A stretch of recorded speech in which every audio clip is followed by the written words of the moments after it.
Gloria a Dios. Hermanos, estamos aquí una vez más. Estamos aquí de nuevo, gozosos, felices, contentos, agradecidos con Dios por la oportunidad de predicar su palabra, de hablar su palabra, de recordarnos o de recordarles que Dios es amor y que mandó a su Hijo Jesucristo, o vino su Hijo Jesucristo al mundo y a morir en la cruz por ti y por mí. Recordando esas palabras, ese sacrificio, es así como quiero orar a Dios esta noche y a la vez animarle a usted, iglesia, hermanos, consiervos, usted que de alguna forma ha aceptado a Jesucristo, si ha sido hace poco, tiene meses, tiene años, el tiempo que tenga, sea fiel. Él le ama, Él está con usted. Él ha prometido estar con nosotros todos los días hasta el fin del mundo.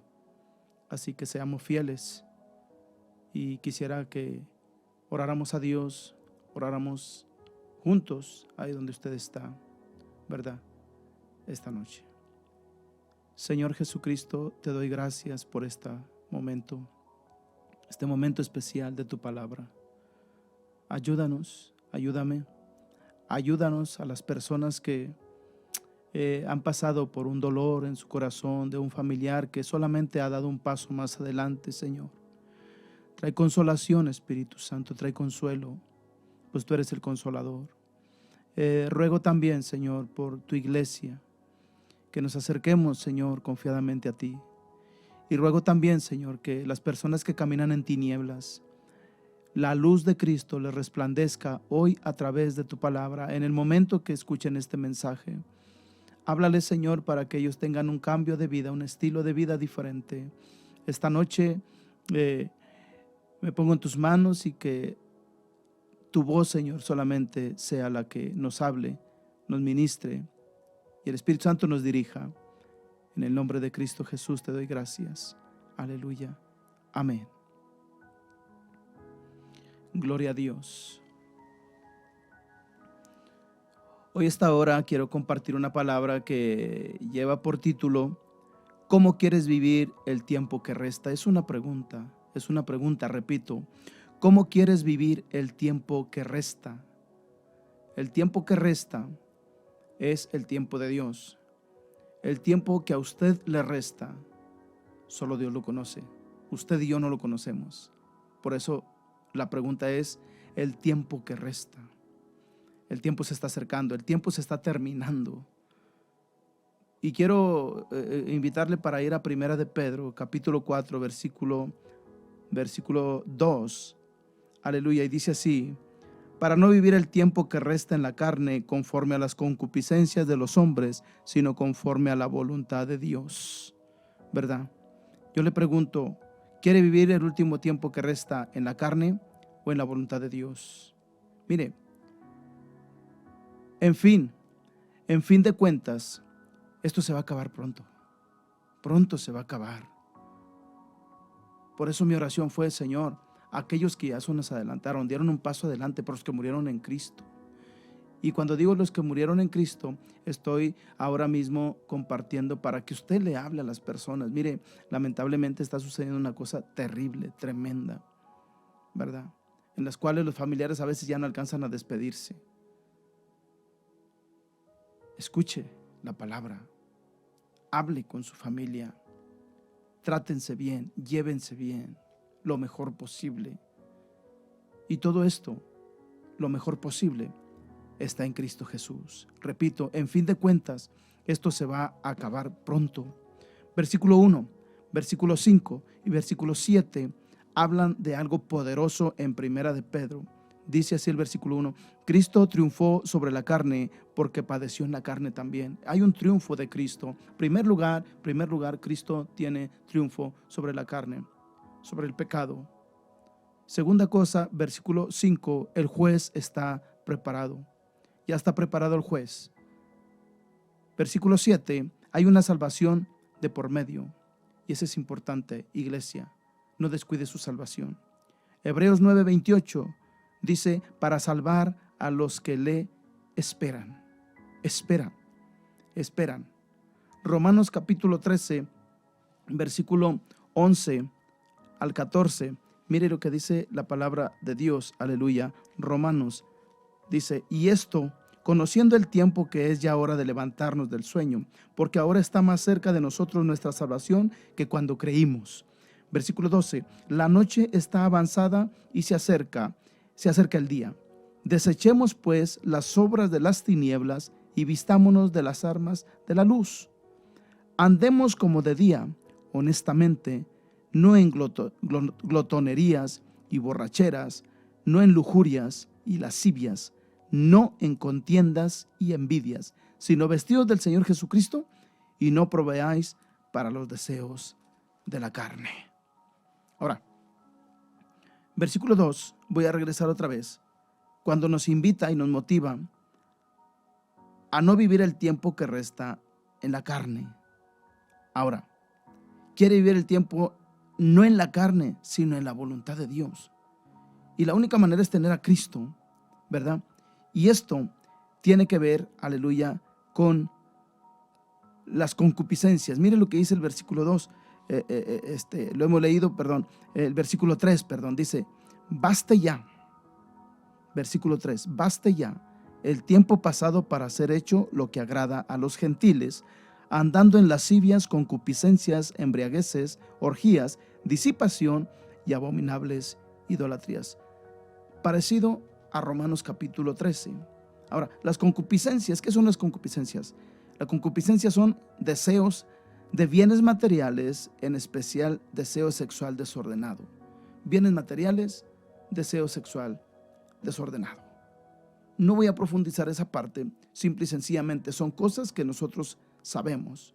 Ahora, el versículo 3 nos motiva para llegar, hermanos. Cuando dice: baste ya el tiempo pasado.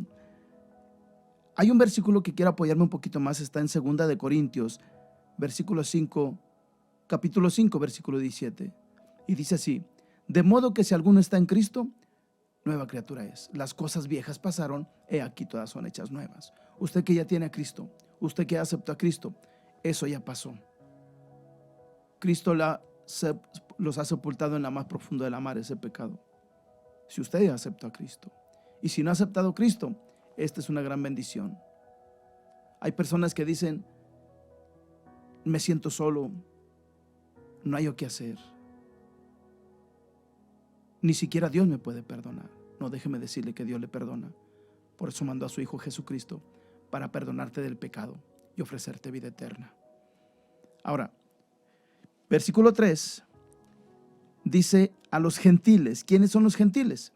Los gentiles son personas no judíos, paganos, a los que tienen creencias religiosas diferentes al cristianismo, ¿verdad? Diferentes. Esos son los gentiles, los paganos, los que buscan ese tipo de cosas. Ahora, esas personas que de alguna manera están por ahí haciendo la vida imposible para usted, hermano, hermana, que a lo mejor su esposo, su tío, su primo, sus hijos mismos no quieren nada con Cristo. Déjeme decirle que son las personas que muchas veces se les llama gentiles por ser paganos. Ellos son los que muchas veces les va a parecer cosa extraña a usted el día que usted se entrega a Jesucristo. Ellos son los primeros que le van a cuestionar con preguntas como: ¿pero tú ya no pecas? Le van a empezar a hacer preguntas. ¿Te crees muy santito? ¿A poco ya no se te antoja una cervecita? Porque aquí habla de embriagarse, de tomar, ¿verdad? De orgías, de lascivias, de concupiscencias, de todo ese tipo de cosas, inclusive de abominables idolatrías. También lo menciona versículo 3. Versículo 4 dice: a estos les parece cosa extraña que vosotros no corráis como ellos en el mismo desenfreno de disolución, y os ultrajan. Ellos quieren que todavía usted, hermano, hermana, que ya se convirtió a Cristo, caminen igual que ellos en ese tipo de pecado. Pero usted manténgase firme para la iglesia, para mis hermanos, como mencionaba al principio, para aquellos que se están entregando a Jesucristo. Te va a venir a tocar a la puerta de tu mente, de tu corazón, o todavía ese tipo de cosas. Y no se diga más cuando pasamos una situación difícil de dolor. Queremos refugiarnos en el alcohol, refugiarnos en las drogas, refugiarnos en ese tipo de cosas, que la verdad es un vacío que solo Cristo puede llenar. Es una tristeza que solo Cristo te va a dar solución conforme va pasando el tiempo. Ven a Cristo, pruébalo. Él está ahí para bendecirte. Ahora, para mis hermanos, para la iglesia, mantengan firmes sus rodillas, hermano. Efesios capítulo 3, versículo 14 dice: por esta causa doblo mis rodillas ante el Padre nuestro Señor Jesucristo. Dobla las rodillas delante del Padre, delante de Jesús. Dobla las rodillas, ponte en oración, pide a Dios por esa situación que estás pasando. Ahora, versículo 6, Mateo 6, versículo 6, mantente en oración en tu lugar secreto. Eso ya lo sabemos, iglesia. Ahora, rápidamente tengo una pregunta. ¿Qué pasa cuando no hay una vida en oración activa? ¿Qué es una oración activa? Siempre estar activo, estar orando. Y hay algunas cosas que quiero mencionarle rápidamente. Dice que perdemos fuerza en el carácter, hermano, en tu postura. Mencionaba arriba a los gentiles, son los que te van a provocar a querer volver otra vez a las concupiscencias, a embriagarte, etcétera. ¿Cómo tú les vas a hacer frente si no tienes una oración activa? Si no tienes una vida en oración activa. Perdemos fuerza en carácter, luego nos doblamos, caemos rápidamente. Segunda cosa, muchos han caído en complacer a los demás por tanta insistencia. La insistencia, hermano, muchas veces hace caer a la persona. Número 1, que deja de orar. Número 3, cuando se pierde la relación con Dios, hay un desorden en tu vida diaria. Si tú no oras, la iglesia si no ora, hay un desorden en tu vida diaria. No hay revelación, no hay sueños, no hay ese tipo de cosas, no hay firmeza inclusive. Número 4, si no llevamos un tiempo con Dios ahora en casa o en todo este tiempo en casa, pregunto, ¿de qué se va a hablar? Cuando tú te sientes a comer, ¿de qué vas a hablar? En la casa, ¿de qué vas a hablar? Si la orden es quédate en casa, ¿de qué vas a hablar? ¿Cuál va a ser tu tema? ¿Qué va a pasar todo este tiempo en casa? Si tú no tienes una relación con Dios en oración, una oración activa, no tienes un tiempo con Dios a través de la palabra, ¿qué va a ser el tiempo que tú estés en casa? ¿De qué se va a hablar? ¿De qué vas a hablar? Número 5, sin oración, el roce constante con la gente alrededor nuestro y con sus opiniones va inundando nuestra vida interior poco a poco hasta que la ahogan por completo. Muchas veces eso es lo que pasa, iglesia. Agarramos otros temas como la misma noticia de hoy día, pero nos olvidamos de orar. Nos olvidamos de buscar a Dios, de interceder inclusive por las demás personas, por los demás lugares, por las demás familias, por aquellos que están pasando esa situación, que han pasado esa situación. Ahora, ese tiempo de oración es un tiempo especial. Mira, déjame te leo algo. Oración, ¿qué es oración? Se necesita dominio propio, hermano. La Biblia dice que claramente que nosotros, hermano, debemos de tener dominio propio. El dominio propio, hermano, por tanta relevante ocupación. Ocúpate en la oración. Pablo le decía a Timoteo, ocúpate en la lectura, ocúpate en la oración, ocúpate, mantente tu corazón, tu espíritu, tu mente, tu vida ocupada. Ten dominio propio. Ahora, Pedro tenía esto en mente, pues recordaba del huerto del Getsemaní cuando dejó de orar. Recuerde a Pedro cuando dejó de orar por dormir, sin lograr en mantenerse en vela. Pedro se halló sin preparación para resistir la tentación. Marcos capítulo 14, versículo 37 al 40. Usted sabe, conoce, no lo voy a leer, solo se lo voy a dejar, hermano, porque es importante, pero es parte fundamental. Dice aquí, hermano, que Pedro dejó de orar. Recuerda ese pasaje cuando Jesús iba por la noche a orar. Ahí está la clave. Por la noche iba a orar, invitó a algunos de los discípulos, entre ellos Pedro. Vino una vez, lo encontró dormido. Vino otra vez, lo encontró dormido. La tercera vez lo encontró dormido. Después dijo, no, basta ya, quédense dormidos. No tenían actitud, no tenían iniciativa.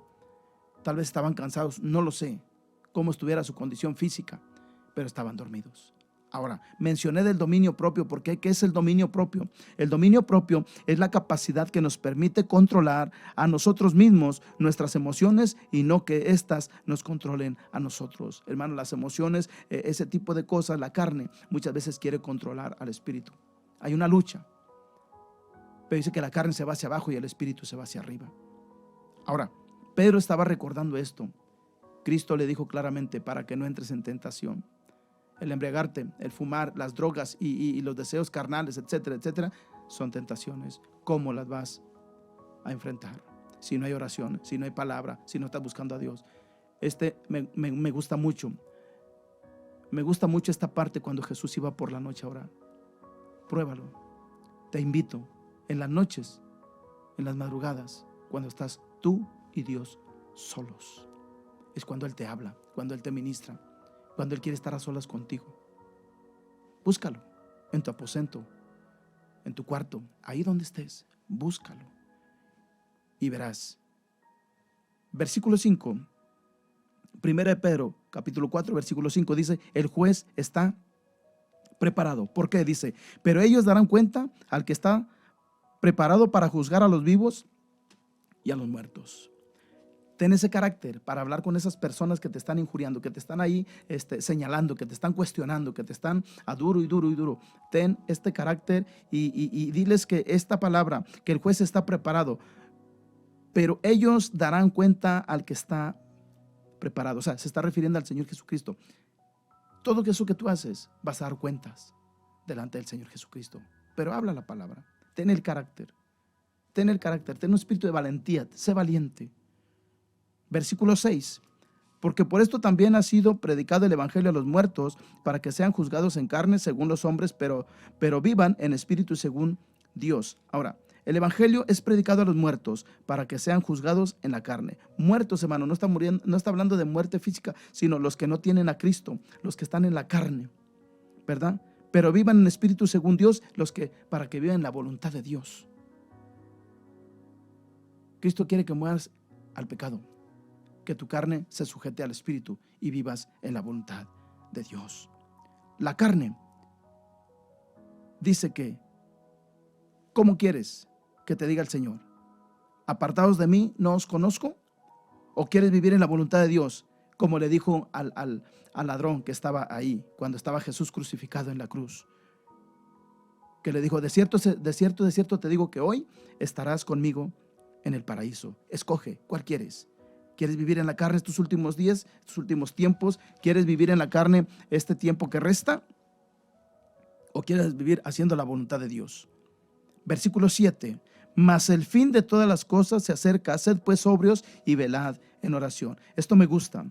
¿Por qué? Mas el fin de todas las cosas se acerca. Velad en oración. Por eso estoy hablando de la oración. Por eso estoy hablando de Pedro, que no fue a orar. No fue a buscar a Dios. Cuidado, iglesia. Cuidado, hermano. Cuidado. Ahora, versículo 8. Hay características que a nosotros nos van muy bien. Como el versículo 8 dice, y ante todo tened entre vosotros ferviente amor, porque el amor cubrirá multitud de pecados. Ahora bien, el ferviente amor es un amor ágape. ¿Qué es el amor ágape? El amor que se entrega todo sin esperar nada. Ese es el amor ágape, el amor que se entrega todo sin esperar nada. Señor Jesucristo entregó todo sin esperar nada. Nada. Acércate, Él te ama, no te pide nada a cambio. Simplemente acércate, acéptalo, recíbelo. Ahora bien, dice aquí, el amor ágape es el amor que se entrega todo sin esperar nada a cambio. Porque el amor cubrirá multitud de pecados. Hazle saber a tu familia, hazle saber que el amor cubrirá multitud de pecados. Ahora, quiero hablar del amor valiente. ¿Cuál es el amor valiente? El que dice la verdad y habla conforme a la palabra de Dios. Eso lo dice en el versículo 11. Vamos a brincar hasta el 11. Dice, si alguno hable conforme a las palabras de Dios, ¿verdad? Si alguno ministre conforme al poder que Dios da, para que en todo sea Dios glorificado por Jesucristo, a quien pertenecen la gloria y el imperio por los siglos de los siglos. Amén. Amén y amén. Aleluya. ¿Qué es una persona valiente? Hermano, el amor valiente es el que dice la verdad y habla conforme a la palabra de Dios. Toma el carácter y párate firme para decir que van a dar cuenta, lo que mencionábamos en el versículo 5. Tómalo, levántate, anímate. No seas como muchos que caen otra vez en el pecado. No le falles a Dios. Ora a Dios. Él te va a dar, mira, recuerda a David. Era valiente. Este hombre nos demuestra su valentía. Dice que él, cuando iban las ovejas, venían el oso, venía el león, y él se los quitaba, se los arrebataba, porque amaba a las ovejas. Asimismo, Cristo te ama a ti, por eso quiere arrebatarte del mundo, del pecado de la carne, para que no andes en tinieblas, andes en la luz. Y usted, hermano, hermana, para que si le ha fallado a Dios, le sigues fallando a Dios, no andes en la carne, sino que vuelvas a hacer la voluntad de Dios. Ahora, valentía. ¿Qué es la valentía? Es hablarle al pecado que lleva el pecador, incluso sus intenciones. Señor Jesucristo en alguna ocasión por ahí mencionaba, y él decía que él veía las intenciones del corazón. Él veía conocía los pensamientos, hermano. Las intenciones del corazón, hermano, se reflejan. Claramente lo vemos seguido en diferentes hombres de Dios. Y hoy quiero hablarle, aparte del Señor Jesucristo, que es el más importante, ese espíritu valiente quiere que tú lo tengas o tú lo tomes en esta noche o en esta hora o a través de esta palabra.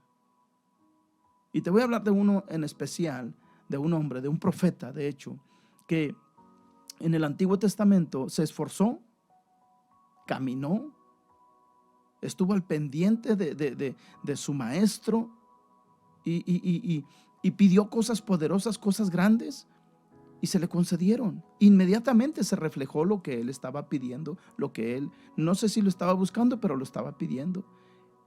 Él andaba ahí, y me estoy refiriendo al profeta Eliseo. Siempre anduvo con Elías, y le gritaban, oye, ¿sabes que tu maestro va para tal lugar? Dice, sí, yo lo sé, pero voy con él. Y le gritaban por segunda vez, por tercera vez, y dice, sí, yo lo sé, pero yo voy con él. Yo ando con él, yo vivo con él, camino con él. Como donde él come, descanso donde él descansa. Él empezó a tomar una actitud con un carácter en la cual, aleluya, él podía reflejar lo que veía en su maestro. Capítulo 4, versículo 1 de Primera de Pedro dice, puesto que Cristo ha padecido por nosotros en la carne, vosotros también armaos del mismo pensamiento. Hoy quiero dejarte en tu corazón que te tomes del mismo pensamiento de Cristo, del mismo pensamiento de Eliseo. Y mira, quiero rápidamente contarte una historia acerca de Eliseo. Aleluya. Y esta historia, aleluya, se encuentra por allá en segundo libro de Reyes. Aleluya, segundo libro de Reyes. Gloria a Dios.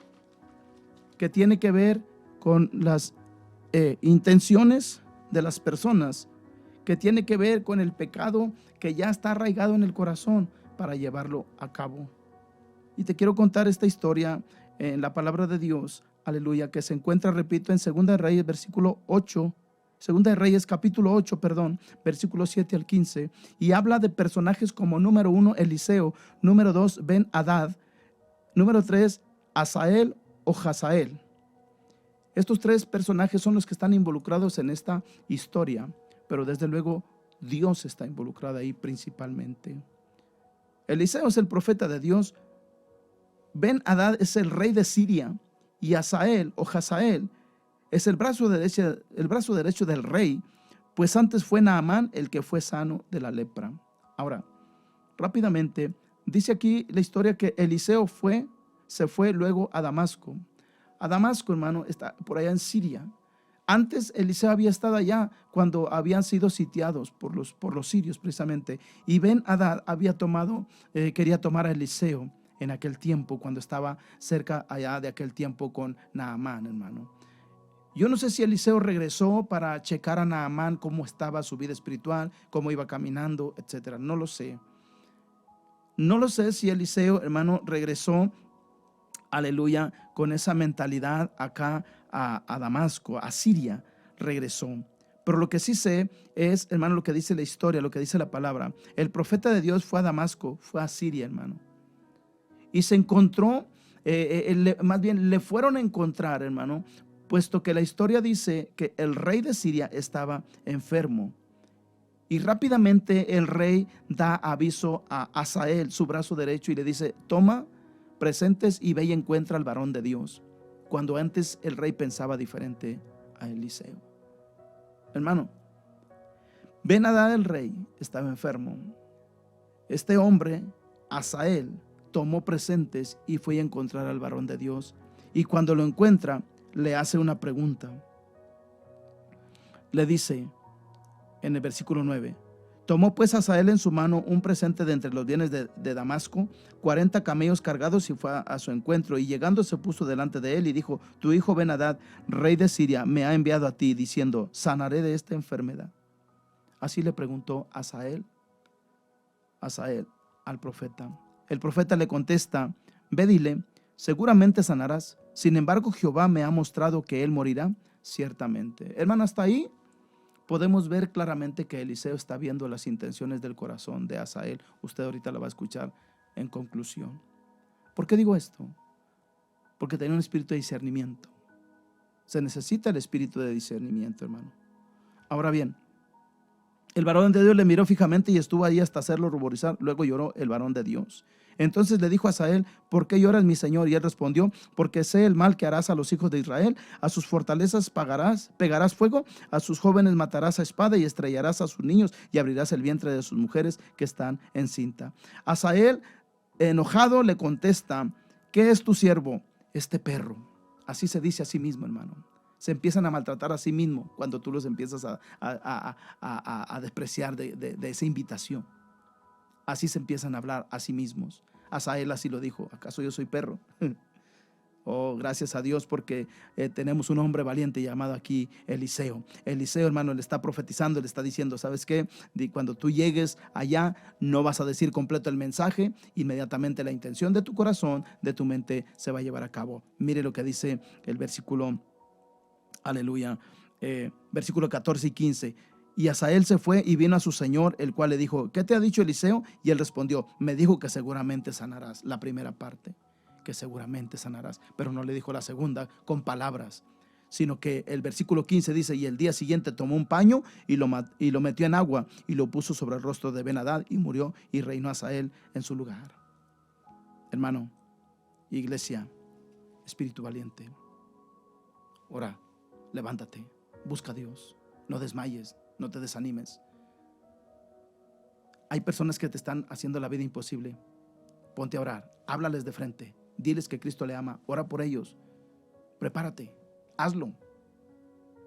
Busca a Dios en oración. Este cuadro que acabamos de ver, pídele a Dios cuáles son sus intenciones. Hermano, el diablo, su intención es hacer caer a la iglesia, es hacer caer a aquellos que están aceptando a Cristo, es volverlos otra vez al pecado. Amigo, amiga, tú que has tomado la decisión, busca a Dios, no te quedes atrás. Quiero orar por ti antes de terminar. Padre, en el nombre de Jesús, quiero rogarte por esta palabra, que caiga en buena tierra. Aquellos que han caminado en tinieblas, que vengan a la luz. Los que estamos en Cristo, somos nuevas criaturas. Sigamos firmes en oración, en el nombre de Cristo Jesús. Amén y amén. Dios les bendiga. Sigamos orando unos por otros, porque la oración del justo es eficaz y puede mucho. Les amamos en el nombre de Jesucristo. Amén.